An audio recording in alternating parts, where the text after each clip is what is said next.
என்னை பொறுத்த வரைக்குமே மேரேஜ் சர்டிஃபிகேட் தான் மஸ்ட். நம்ம ஜுவல் கூட நம்மளுக்கு வேணாம், ஆனால் மேரேஜ் சர்டிஃபிகேட் நம்மளுக்கு கண்டிப்பாக வேணும். It's more than value than our jewels and safety எல்லாமே. ஏன்னா ஒரு மேரேஜ் வந்து நீங்கள் கஸ்டம் வைஸ் அவங்கவுங்க கஸ்டம் வைஸில் தான் நீங்கள் மேரேஜ் பண்ணிட்டு வரீங்க. நீங்கள் வந்து பெட்டர் ஆஃப் வந்து உங்கள் ரிலேஷனுக்கு உங்கள் ஃப்ரெண்ட்ஸுக்கு எல்லாருக்கும் தெரியும்.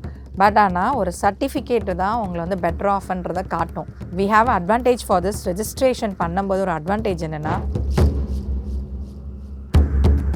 என்ன மென்டல் டார்ச்சர் பண்ணிட்டேன், எல்லாம் பண்ணிட்டா, இப்போ வந்து எனக்கு கல்யாணமே பண்ண மாட்டேன்றான். தப்பஸ் இஃப் இட்ஸ் ப்ரெக்னென்சினா இட்ஸ் ப்ரெக்னென்சி, எனக்கு குழந்தையே கொடுத்துட்டாப்புல, இப்போ வந்து எனக்கு வந்து ஒரு வாழ்வாதாரத்துக்கு என்னவோ அவங்க வந்து பதில் சொல்லி தான் ஆகணும் அப்படின்னா, you will raise the complaint, right? அந்த கம்ப்ளைண்ட்டுக்கு they will take the enquiry. நீங்கள் மேரேஜ்க்கு வந்து அவ்வளோ செலவு பண்ணி 1 lakh 2 lakhs 10 lakhs crores and crores marriage செலவு பண்ணி பண்ணுறது பெருசு கிடையாது. அந்த மேரேஜ் சர்டிஃபிகேட் வாங்குறது தான் it's a most important for both the married couples.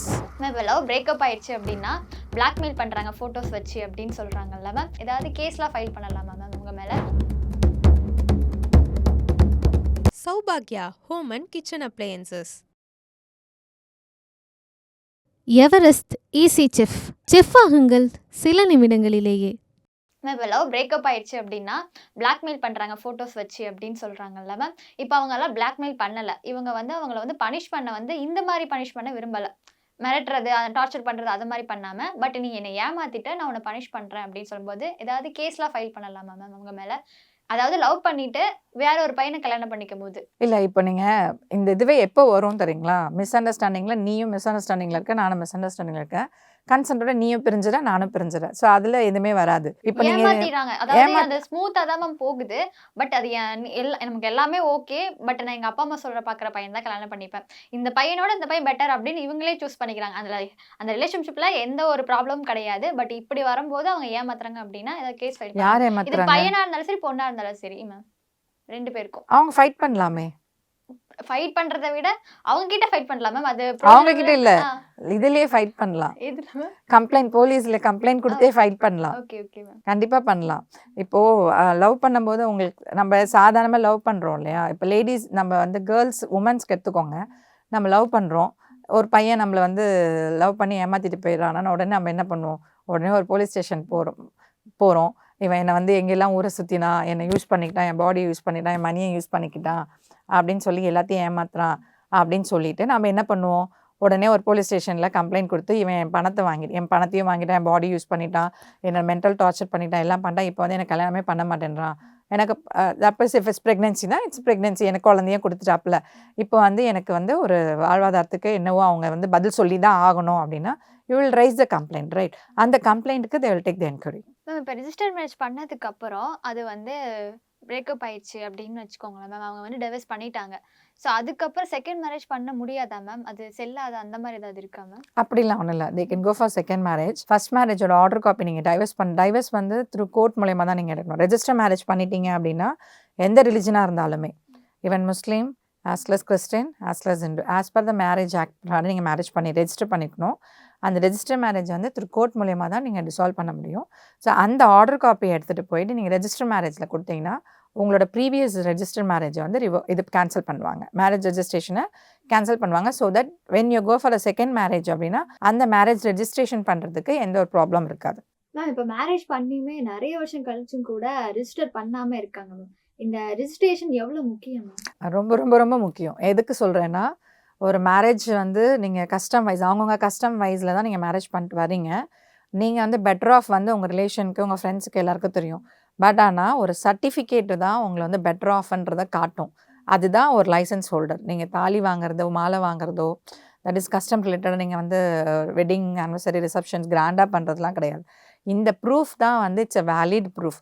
We have advantage for this. Registration பண்ணும்போது ஒரு அட்வான்டேஜ் என்னென்னா, செகண்டாக எந்த ஒரு பொண்ணும் உங்களுக்கு உள்ளே வரத்துக்கு வாய்ப்பே கிடையாது. ஓகேங்களா?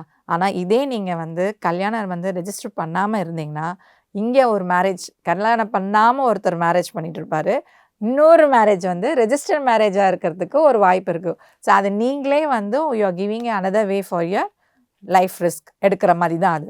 அதனால் இன்னொன்று ப்ராப்பர்ட்டி, நீங்கள் உங்களோட மாமனார் சைடு உள்ள உங்கள் ஹஸ்பண்ட் சைடு ஒரு ப்ராப்பர்ட்டி வந்து உங்களுக்கு வேணும், உங்கள் பிள்ளைங்களுக்கு வேணும் அப்படின்ற மாதிரி வரும்போது கண்டிப்பாக இந்த மேரேஜ் சர்டிஃபிகேட் இருந்தால் தான் உங்களுக்கும் உங்கள் பிள்ளைங்களுக்கும் சார்ந்தது வரும். எதுவாக இருந்தாலுமே ஒரு பெனிஃபிட் ஒரு ஹஸ்பண்டை வந்து இருக்கும்போது இருந்தாலும் சரி, இல்லைனாலும் இந்த மேரேஜ் சர்டிஃபிகேட் வந்து எந்த அளவுக்கு உங்களுக்கு ஹெல்ப்ஃபுல்லாக இருக்கும் அப்படின்னா, ஒருத்தர் இறந்துட்டாரு அப்படின்னா அவருக்கப்புறம் வர வேண்டிய சங்கதிகள் எல்லாமே லீகல் ஐ சர்டிஃபிகேட்டாக ப்ரூஃப் பண்ண வேண்டியது நீங்கள் அந்த மேரேஜ் சர்டிஃபிகேட் வச்சு தான் ப்ரூஃப் பண்ண முடியும். ஸோ அது it's a very most important. ஆக்சுவலாக என்னை பொறுத்த வரைக்குமே மேரேஜ் சர்டிஃபிகேட் தான் மஸ்ட். அதுதான் உங்களுக்கு வேணும். அதை பேஸ் பண்ணி தான் உங்களோட ஈக்குவல் ரைட்ஸ் ஃப்ரம் யுவர் ஹஸ்பண்டை வந்து நீங்கள் எடுக்க முடியும். ப்ராப்பர்ட்டி ஆன்செஸ்ட்ரல் ப்ராப்பர்ட்டியாக இருந்தாலும் சரி, அவர் இண்டிவிஜுவல் ப்ராப்பர்ட்டி உங்களுக்கு வரணுன்னாலும் சரி, பெட்டர் ஆஃபாக இருக்கிறது அந்த ரெஜிஸ்ட்ரேஷன் மேரேஜஸ் பண்ணுறது தான் very very safe and very safe வேர்ல்டுன்னு நான் நினைக்கிறேன். Okay ma'am. இப்போ ரெஜிஸ்டர் பண்ணும்போது இதில் செகண்ட் வரதுக்கு சான்ஸே இல்லைன்னு சொல்றீங்க மேம். இப்போ ஒரு பர்சன் வந்து அவர் ஐடென்டிட்டியே மாத்திட்டாரு, எல்லா ஐடி ப்ரூஃப்மே சேஞ்ச் பண்ணிட்டாரு அப்படின்னா அது பாசிபிளா இருக்குமா மேம்? ஐடென்டி பாசிபிள் பண்ண முடியாது. பட் அதுக்கு மீறியும் அவர் வராரு அப்படின்னா ஏதோ ஒரு இல்லீகல் பண்ணி தான் வராரு இல்லையா? அப்போ அவங்க ஒய்ஃப் வந்து அதை கண்டுபிடிச்சிட்டாங்க அப்படின்னா, கம்ப்ளைண்ட்ஸ் கொடுத்தாங்கன்னா அதுக்கு தகுந்த மாதிரி கம்ப்ளைண்ட்ஸ் வரும். தட் இஸ் அது வந்து கிரிமினல் ஆக்ஷனில் போகும். Because forging the documents, already is got married. So அதை வந்து ஃபோர்ஜ் டாக்குமெண்ட்ஸ் கொடுத்து தான் செகண்ட் மேரேஜ் போகிறாரு அப்படின்னா இது கண்டிப்பாக கிரிமினல் ஆக்ஷன்ஸில் steps can be taken. Okay ma'am. Ma'am எனக்கு இது வரைக்கும் தெரிஞ்சது எல்லாம் ரிஜிஸ்டர் மேரேஜ் அப்படிங்கிறது அப்பா அம்மா பேரண்ட்ஸ் சப்போர்ட் இல்லாமல் ஃப்ரெண்ட்ஸாக போய் பண்ணிக்கிறது, அவங்க 2 பேருக்கு பிடிச்சிருந்தா ரிஜிஸ்டர் மேரேஜ் பண்ணிக்கலாம். இன்னும் சொல்ல போனா பெருசாக செலவு வேண்டாம், நம்ம 2 பேர் மட்டும் ரிஜிஸ்டர் மேரேஜ் பண்ணிக்கலாம் அப்படின்றது பண்ணுவாங்க அப்படின்னு நினைச்சேன் மேம். இப்போ அப்பா அம்மாலாம் சேர்த்து பெரிய லெவலில் கல்யாணம் பண்ணிக்கிறாங்க அப்படின்னு ரிஜிஸ்டர் மேரேஜ் தேவையில்லைன்னு நினைச்சேன் மேம். அது தப்பு தானே மேம்? கண்டிப்பாக தப்பு தான். நிறைய ஆக்சுவலாக இன்னும் கூட சில வில்லேஜஸ், இன்டீரியர் வில்லேஜஸ்லாம் நான் பார்த்துருக்கேன். அவங்களுக்குலாம் இன்னும் அவேர்னஸே தெரியல. என்ன நினைக்கிறாங்கன்னா, அந்த காலத்துல எல்லாம் ஓடி போய் தானே ரெஜிஸ்டர் மேரேஜ் பண்ணிப்பாங்க. ரிலிஜன்ஸ் விட்டு ரிலிஜன், இல்லைன்னா காஸ்ட் விட்டு காஸ்ட்னால அங்கே போய் பண்ணிக்கிறாங்க. அது அப்படி கிடையாது. இப்போ வந்து இட்ஸ் அ மஸ்ட். ஒரு பாஸ்போர்ட் எடுத்து நீங்கள் வெளிநாட்டுக்கு போகணுன்னாலும் இப்போ இருக்க சினாரியோஸில் கண்டிப்பாக it's very very valuable and valuable in the சென்ஸ்னா, நம்ம ஜுவல் கூட நம்மளுக்கு வேணாம், ஆனால் மேரேஜ் சர்டிஃபிகேட் நம்மளுக்கு கண்டிப்பாக வேணும். It's more than value than our jewels and safety எல்லாமே. ஏன்னா it is mandatory for going for a passport. நீங்கள் ஒரு கண்ட்ரிலேருந்து இன்னொரு கண்ட்ரிக்கு போகிறீங்க அப்படின்னா, யூ ஆர் மேரீடுன்னு ப்ரூஃப் பண்ணுறதுக்கு ஒரே டாக்குமெண்ட் வந்து மேரேஜ் சர்டிஃபிகேட் மட்டும்தான்.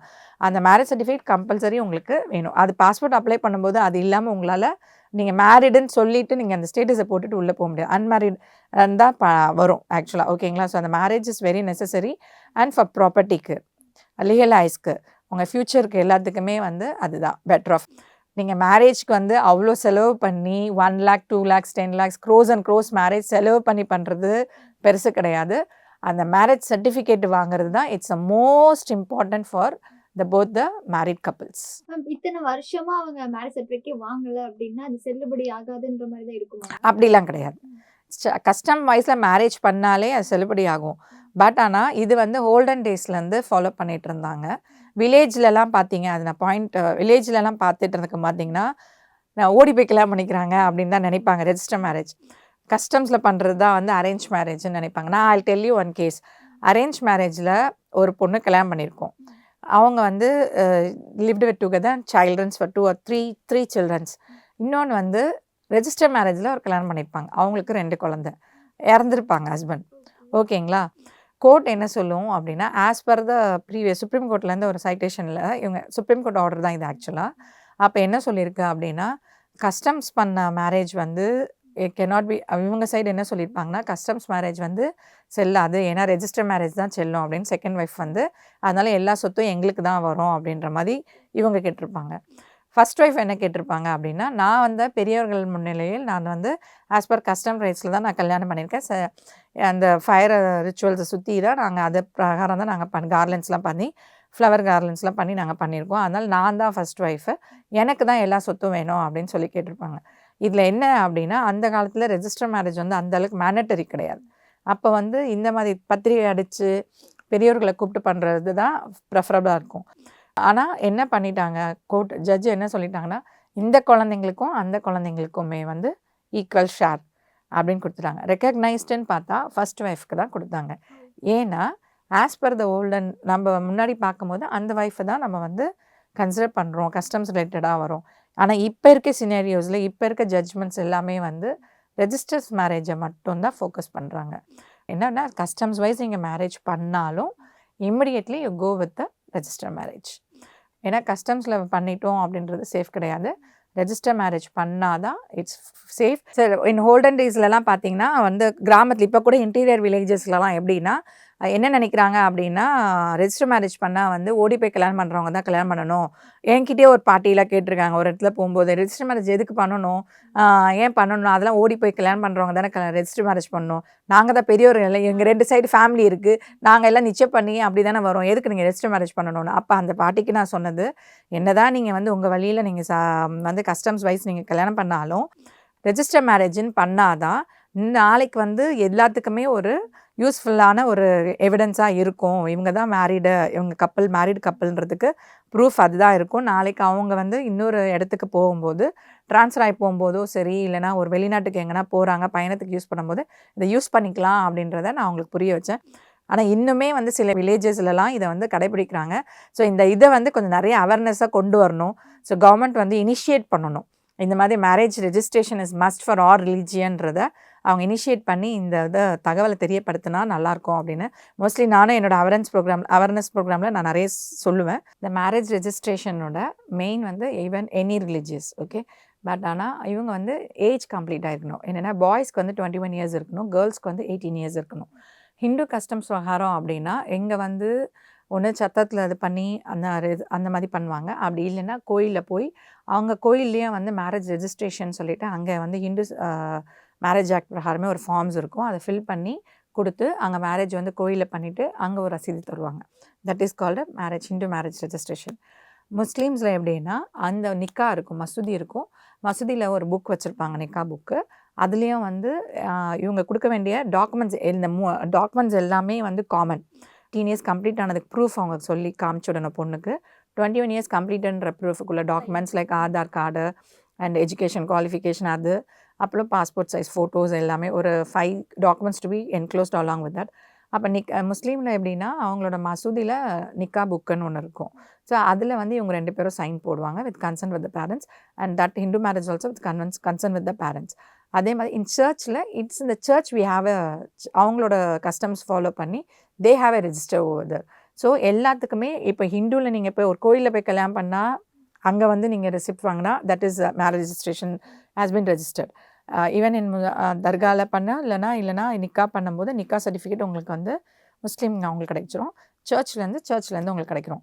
இப்போ இது வந்து நார்மலாக போத் கஸ்டம்ஸ் வந்து ரிலிஜியன் லைக் ஹிந்து முஸ்லீம் கிறிஸ்டின் கல்யாணம் பண்ணுறவங்களுக்கு இது ஒர்க் அவுட் ஆகும் ஓகேங்களா. இல்லை நான் முஸ்லீம், என் ஹஸ்பண்ட் வந்து கிறிஸ்டின் அப்படின்னு சொல்லும்போது you want to go for a special marriage act. இந்த ஸ்பெஷல் மேரேஜ் ஆக்டில் என்ன வரும் அப்படின்னா that is called 30 days notification period இருக்குது.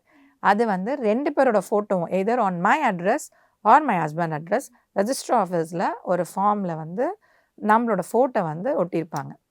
2 பேரோட ஃபோட்டோ ஒட்டுவாங்க. அதில் வந்து நோ அப்ஜெக்ஷன் 30 days பீரியட் இருக்கும். அதில் நோ அப்ஜெக்ஷன்ஸ் வரணும். வந்த அதுக்கப்புறமா you want to go and register in your special marriage act. அதில் என்ன அப்ஜெக்ஷன் வந்தால் அந்த அப்ஜெக்ஷன்ஸை நீங்கள் கிளியர் பண்ணணும். So this goes for either for Hindu Christian or Muslim Christian or Hindu Muslim, அந்த மாதிரி டிஃப்ரெண்ட் ரிலேட்டிவ்ஸில் இருக்கவங்களுக்கு இந்த ஸ்பெஷல் மேரேஜ் ஆக்ட் வந்து யூஸ்ஃபுல்லாக இருக்கும். இந்த ஸ்பெஷல் மேரேஜில் அப்ஜெக்ஷன் வந்து மற்ற யாராவது, அதாவது அவங்க பேரண்ட்ஸ்க்கு பிடிக்கல அதனால அப்ஜெக்ஷன் சொன்னாங்கன்னா அது கூட அந்த அப்ஜெக்ஷன் வரும்போது என்னன்றத ரீசன் கேட்டு அந்த அப்ஜெக்ஷன் கிளியர் பண்ணி கொடுத்துட்டா முடிஞ்சிச்சு, அவ்வளோதான். இப்போ வந்து மேரேஜ் பண்ணுறதுக்கு எல்லாத்துக்குமே பேரண்ட்ஸ் கன்சென்ட் வந்து கண்டிப்பாக வேணும், சிக்னேச்சர் வேணும் அப்படின்னு சொல்லி இருக்குது. இது போக we have other source of marriage in the sense I will never follow any customs. நான் பெரியார் வழியில் வந்தேன் அப்படின்னா அந்த மாதிரி இருக்கிறதுக்கும் they have a register, அந்த மாதிரி மேரேஜும் இருக்குது. தமிழ் முறைப்படி கல்யாணம்ன்றதையும் அங்கேயும் நீங்கள் ரெஜிஸ்டர் பண்ணி you can take the certificate. இன்னொரு பாயிண்ட் என்ன, ஸ்பெஷல் மேரேஜ் ஆக்ட் என்ன பண்ணணும் அப்படின்போது we don't want to convert by ourselves. ஏன்னா 2 பேரும் அவங்கவுங்க வழி அவங்க பார்த்துட்டு போகலாம். இது ஒரு கொஸ்டினாகவே இருக்குது. இப்போ நான் வந்து ஒருத்தர் கல்யாணம் பண்ணுறேன் அப்படின்னா ஸ்பெஷல் மேரேஜ் ஆக்டில் வந்து என் பேர் மாற்றணுமா, கம்யூனிட்டியெலாம் மாற்றணுமா, அதெல்லாம் கிடையாது. யூ கேன் பி உன்னோட யூனிக் ஐடியை வச்சு நீ வந்து பண்ணிக்கலாம். உன்னோட கஸ்டம்ஸை நீ ஃபாலோ பண்ணிக்கலாம், அவங்க கஸ்டம்ஸை ஃபாலோ பண்ணிட்டு பண்ணலாம். ஸோ இது வந்து அவங்கவுங்களோட டிசிஷன் வந்து according to their husband wife அவங்க வந்து என்ன டிசிஷன் எடுத்துக்கிறாங்களோ அதுக்கு தகுந்த மாதிரி தான் அது மூவ் ஆஃப் ஆகும். மேம் இன்னைக்கு விமன்ஸுக்கு தெரியாத பேசிக்கான சில சட்டங்கள் எல்லாத்தையுமே இன்னைக்கு எங்களுக்காக சொன்னீங்க மேம். அதுல ஒவ்வொரு விஷயத்தையுமே எப்படி ஈஸியா அதை போய் அணுகிறது அப்படின்றதையும் எங்களுக்கு கிளியரா எக்ஸ்பிளைன் பண்ணீங்க மேம். ஸோ உங்க டைம் ஒதுக்கி எங்களுக்காக இவ்வளோ விஷயத்த ஷேர் பண்ணதுக்கு thank you for that ma'am. Thank you. சௌபாக்யா home and kitchen appliances. Everest easy chef. Chef ஆகுங்கள் சில நிமிடங்களிலேயே.